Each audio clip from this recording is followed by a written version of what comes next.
I swear to God, this caliper gives me nothing but issues. So I pulled out the spark plugs, and this is what they look like in order from time inside. Pull these things out. Alright. Then this one.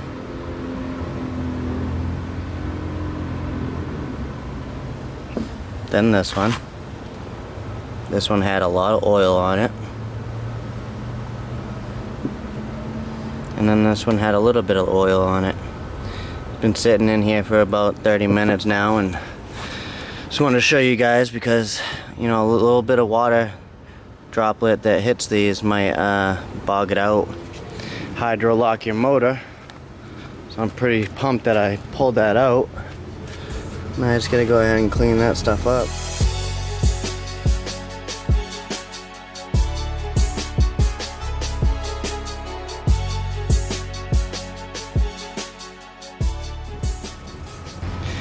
For this, I think I'm just gonna go ahead and try to wipe it and blow it out with some compressed air. Alright, so we're just letting this build up, and then we're gonna go ahead and spray all this out. That way I can get all that sediment stuff out, and then I can take some Q-tips and go through that area where the gasket would sit. Pretty upset about that area right there. That's nicked, but can't really do anything about that. Gonna go ahead and take a lint-free rag while we do it. You can see all that stuff coming off. After further investigation, I said to myself, you know what? Let's just check inside the intercooler to see if anything got in there.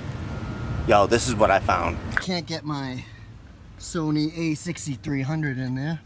I'm gonna show you guys what I found in my intercooler.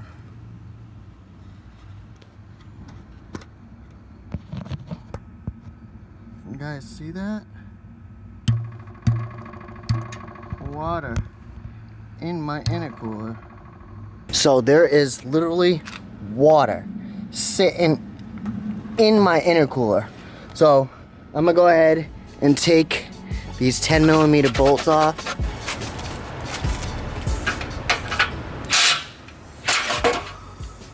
Oh, I guess these ones weren't even holding them in.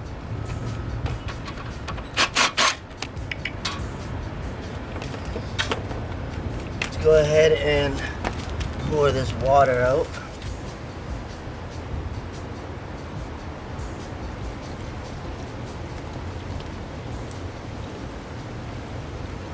I don't know how the water got in there. Probably had a leak in this thing. I don't know. Not bad. I thought there was gonna be more. But I do. Gotta sit there for a second. I'm gonna pour it out. Oh, I'm losing some.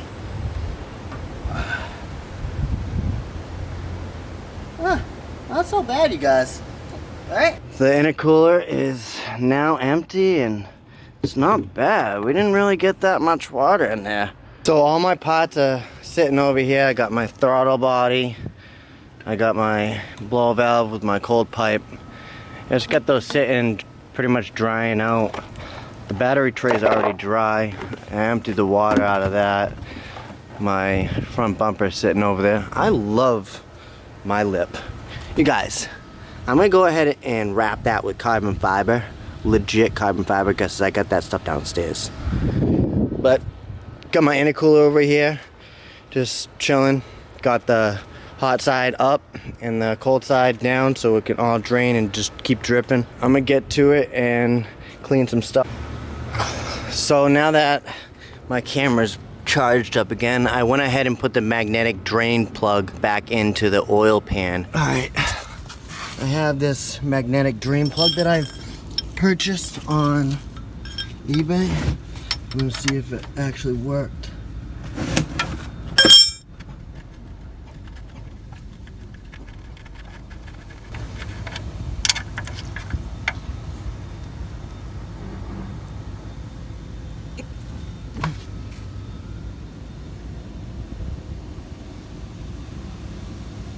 Looks like it worked. Whatever the fuck that is.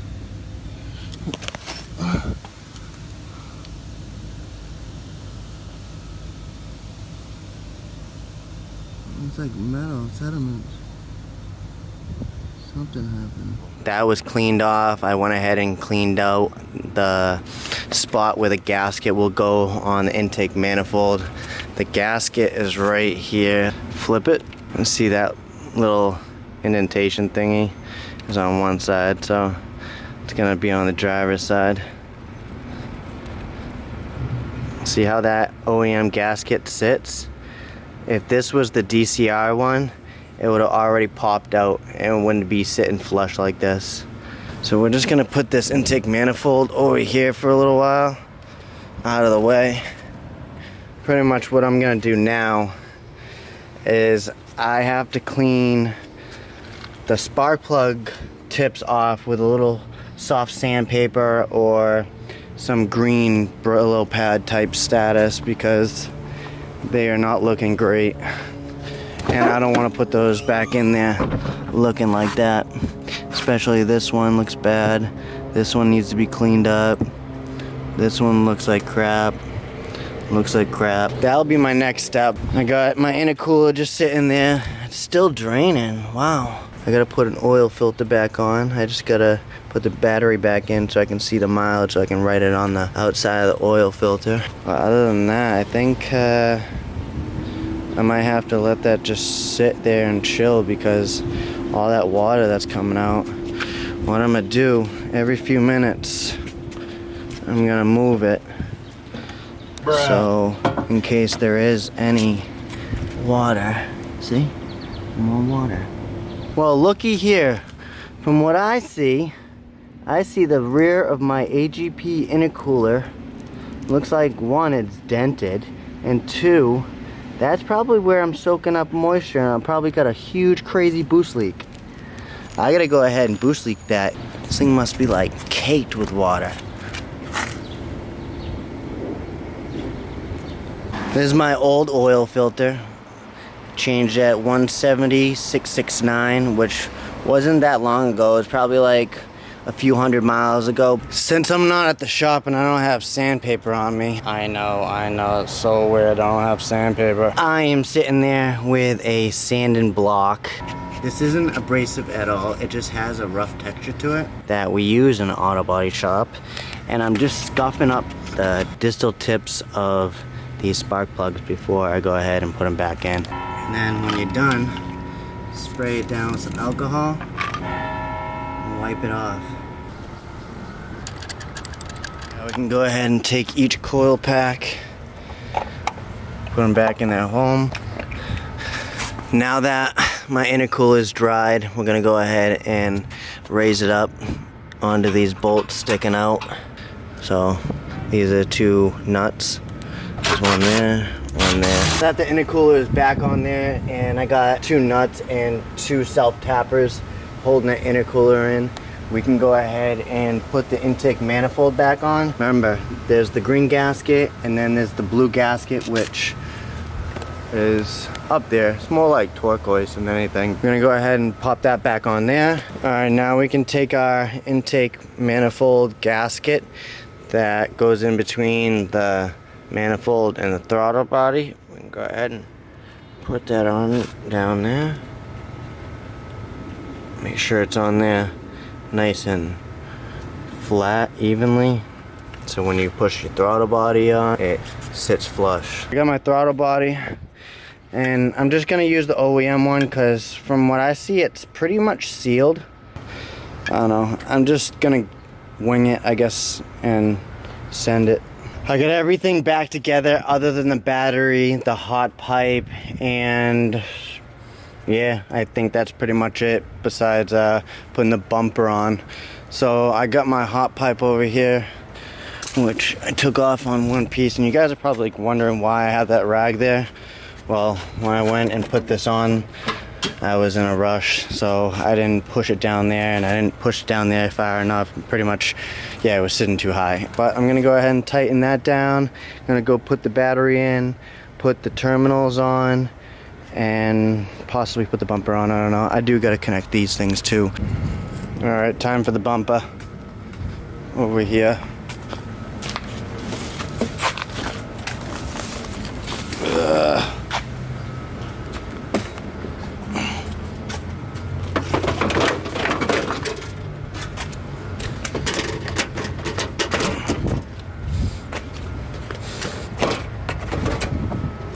Now she's ready to take a ride.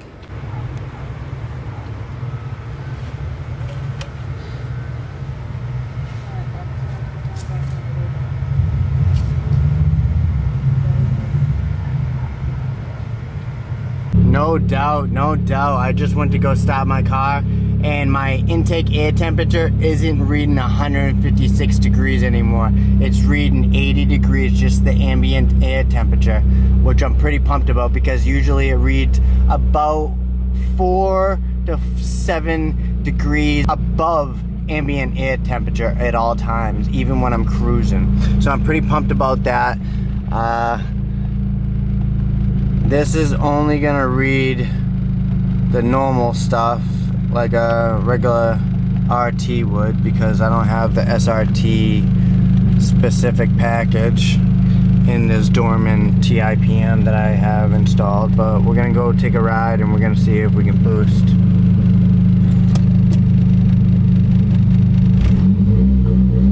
Fresh oil change, fresh filter.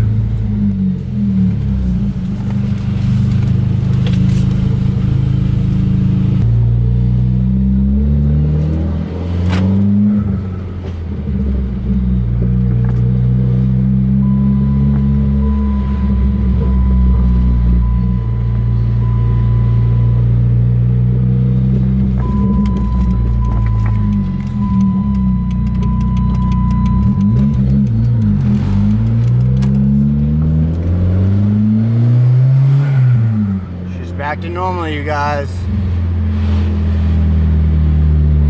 Back to normal. Let's see if we can boost.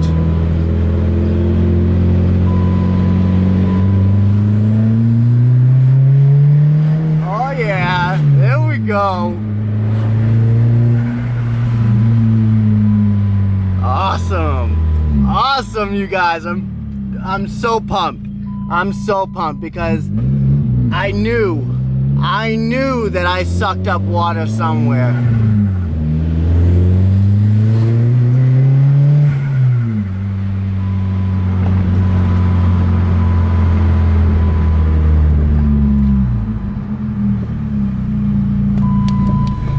Alright guys, if you like this video, smash the like button, because I do. I'm pretty fucking pumped that I got my car to run and boost normal because 2,500 RPMs, I was just and yo, now I get to boost again.